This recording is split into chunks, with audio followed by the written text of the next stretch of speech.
A knowledgeable individual voiced his concerns about the possibility that the Securities and Exchange Commission, SEC, will in the future classify Bitcoin as a security.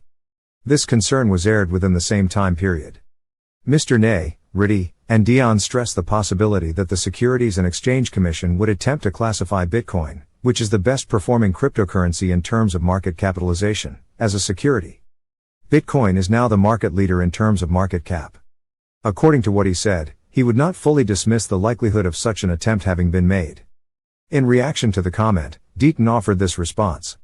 A notable attorney who specializes in cryptocurrency, John Deaton, has issued a comment in response to concerns that the United States Securities and Exchange Commission, SEC, would consider Bitcoin to be a risky financial instrument. For the purpose of jogging your recollection, the Securities and Exchange Commission has mandated that BlackRock include language in its most recent filing that is related to security. A revised SON statement that BlackRock has submitted was just recently brought to the attention of the Securities and Exchange Commission by the company.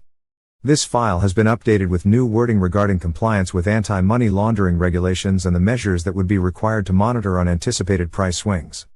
The company's management was responsible for doing this.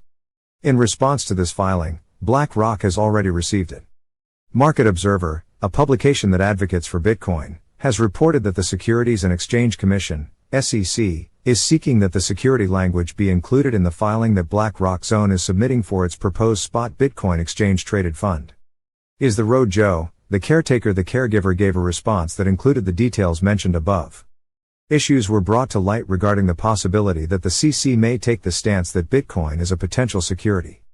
The tweet, which Koser posted as support, brought these issues to light. A passage taken from the paper indicates that an enforcement action taken by the Securities and Exchange Commission, SEC, or a state securities regulator asserting that Bitcoin is a security or a court decision to that effect would be anticipated to have an immediate and materially adverse impact on the trading value of Bitcoin, as well as the shares would be anticipated to have an immediate impact on the value of the shares. This particular passage was taken from the paper.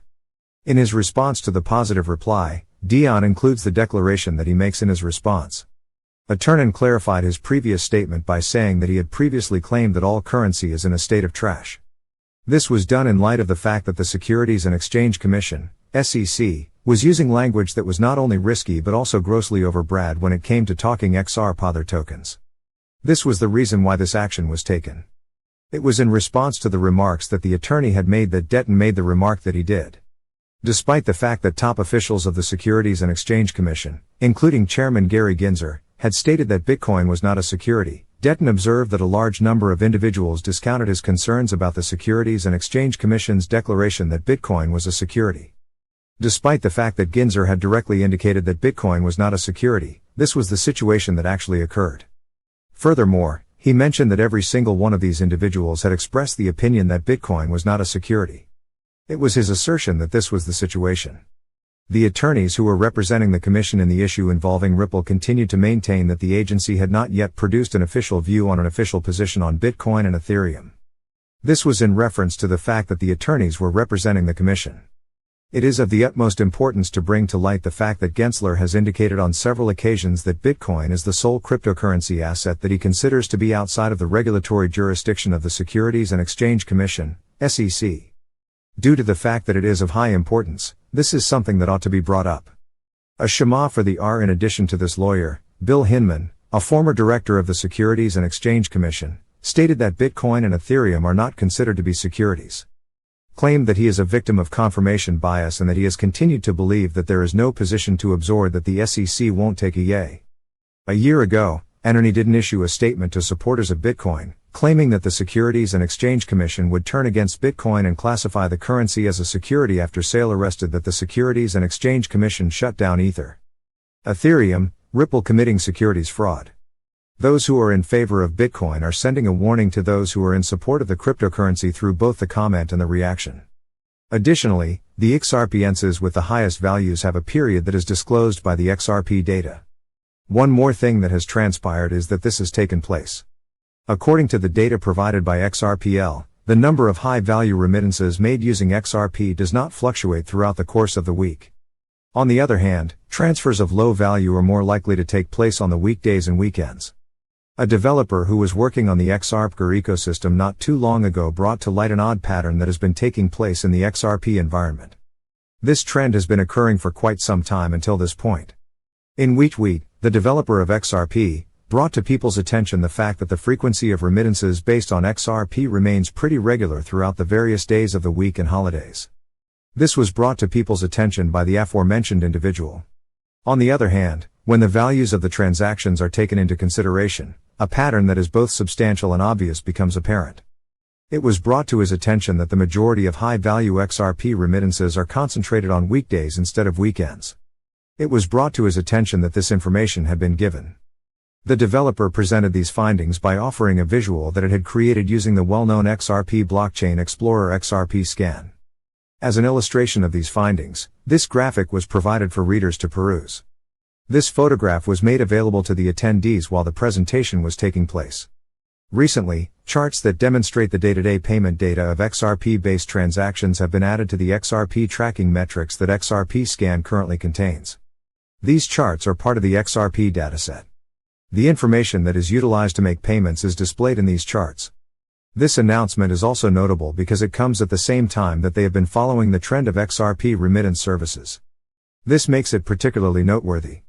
As a result, it is of great significance. The numbers that were provided by the XRP scan indicate that the number of payments that were based on XRP has remained at over 200,000 from Monday to Friday throughout the course of the past 30 days. It was during this time period that the total number of payments based on XRP reached a new high of 21,800. The figures, on the other hand, dropped to approximately 190,000 during the course of the weekend, with the most noteworthy increase being on Saturday, November 11th, when the number of payments based on XRP reached a record low of 157,000. At the very first instance in which it took place, as a further point of interest, on Monday, October 23rd, the total amount of XRP payments that had been transferred from one account to another reached a new all-time high of 334,000. For the 3 months prior to this one, this was the highest total ever recorded. Because of this, it was the largest number of XRP payments that had ever been made. Several weeks prior to this record, in terms of the quantity of XRP that was sent, the number of XRP payments ranged between 307,000 and 160,000. This record marks the highest amount of XRP ever sent. It is important to take this fact into account because it is notable. On November 25th and 26th, the data from XRP scans indicated that the remittance value for weekends was consistently low. This was the case throughout the entire month of November. Throughout the entirety of the month of November, this was definitely the case. Over the course of the entire year, the number of XRP payments, for example, remained between 274 million and 540 million, respectively. During the course of other time periods that were visible, such as the most recent 3 and 6 months, a pattern that was largely similar was noticed. This pattern was observed. To be more exact, the low points are reflected in the chart that can be found above. These low points are all examples of XRP remittances that took place on weekends. In spite of the fact that the ripple action is still in the process of moving forward through the damages phase and the possibility of appeals, this is the case.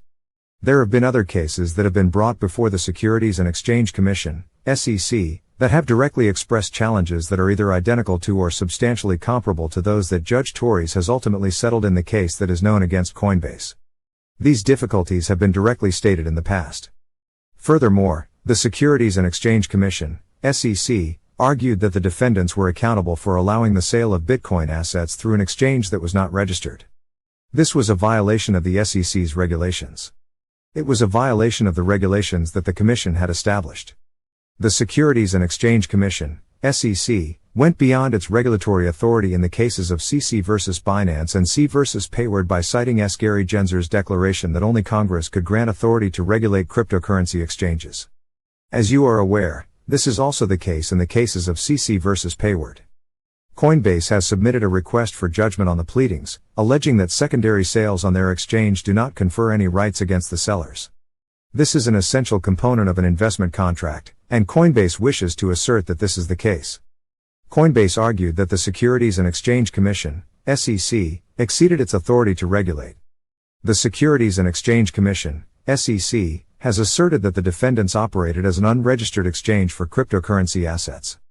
This is in spite of the fact that the SEC argues that certain digital tokens are securities in each and every action. Although the SEC asserted that, this assertion was made in spite of the fact that it was maintained. There are now a number of judges from a range of jurisdictions hearing cases that are currently being heard. The judge who is presiding over the litigation against Coinbase recently dismissed a class action lawsuit brought against Uniswap Lab. This is a crucial fact to take into consideration.